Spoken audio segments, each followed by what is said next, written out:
cerita itu adalah menyimbolkan manusia yang terputus dari kesejatian. Makanya patung yang paling besar, merasa ini, merasa itu, dan sebagainya. Tapi dalam ceritanya kan apa? Lah wong dia patung nggak bisa ngapa-ngapain. Lah kita kan memang nyatanya nggak bisa ngapa-ngapain. Kita kan ibarat patung.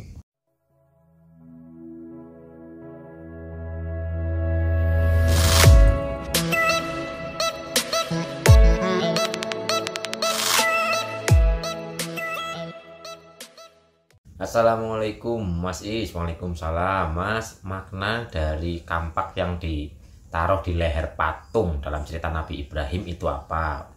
Oke, saya jawab. Oke, Bapak Ibu. Jadi ada pertanyaan, kampak yang ada di leher patung waktu kisah Nabi Ibrahim menghancurkan patung-patung itu. Kan dalam ceritanya itu Nabi Ibrahim menghancurkan patung-patung kecil dan disisakan patung yang besar, dan di patung yang besar itu ditaruh kampak di lehernya. Maksudnya itu apa? Oke. Assalamualaikum warahmatullahi wabarakatuh. Rahayu, rahayu, rahayu. Salam damai bahagia, salam sejahtera, dan salam sukses selalu untuk kita semua. Jadi saya jawab ya Bapak Ibu, yang dimaksud kampak ditaruh di leher itu apa sih? Patung itu gini. Kok kenapa di leher? Leher ini adalah tali keterhubungan antara hati dan akal. Lah kok kampaknya ditaruh di leher? Iya, ini simbol terputusnya antara akal dan hati. Makanya ditaruh di leher. Lah di saat hati dan akal ini terputus karena kampaknya di leher ini, maka sang diri akan dikuasai oleh ego. Saat hati dan akal ini tidak menyatu, maka bisa dipastikan orang tersebut itu akan dikuasai oleh ego. Jadi kampak ditaruh di leher itu menyimbolkan, dalam ceritanya menyimbolkan manusia yang dikendalikan oleh egonya karena terputusnya antara hati dan akal. Lah sempurnanya manusia itu adalah manusia yang hati dan akalnya itu menyatu.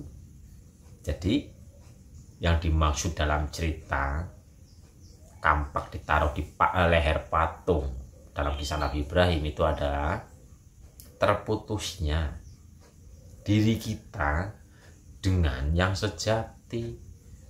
Makanya patungnya paling besar adalah keakuan. Lah patung-patung kecil itu kan tadi adalah ya contohlah, patung-patung kecil itu adalah sifat keakuannya.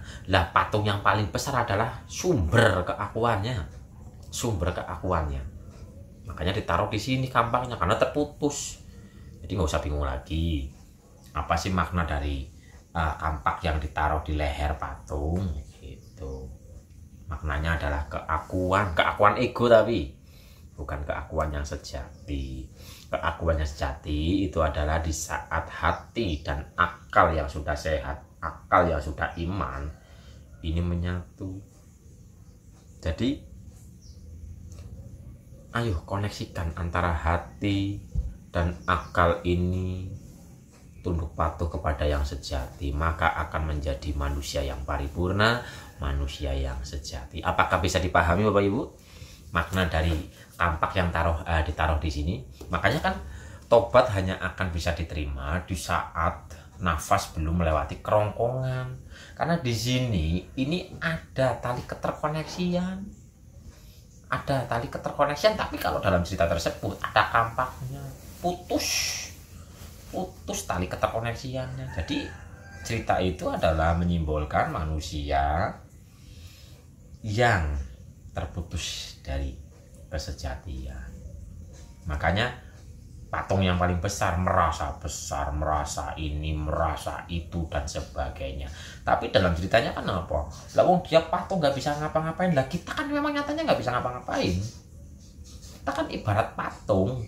ya nggak bisa ngapa-ngapain. Kita bisa ini bisa itu, harusnya kesadaran kita itu terhubung dengan yang sejati. Kita bisa bergerak karena kita digerakkan, kita bisa tahu karena kita diberitahu, kita bisa makan karena kita dipelihara oleh Sang Maha Hidup dan sebagainya. Jadi hakikat patung yang paling besar adalah keakuan ego. Nah, kenapa kampak ditaruh di sini? Putus, kesadaran kita terputus dari rahmatnya, kesadaran kita terputus dari yang sejati, sehingga kita merasa besar, menjadi patung yang sangat besar gitu loh. Padahal kita nggak bisa ngapa-ngapain.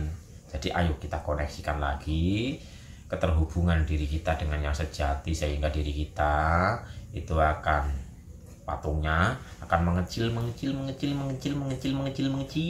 dan pada akhirnya hancur lebur, tinggal kesadaran yang sejati.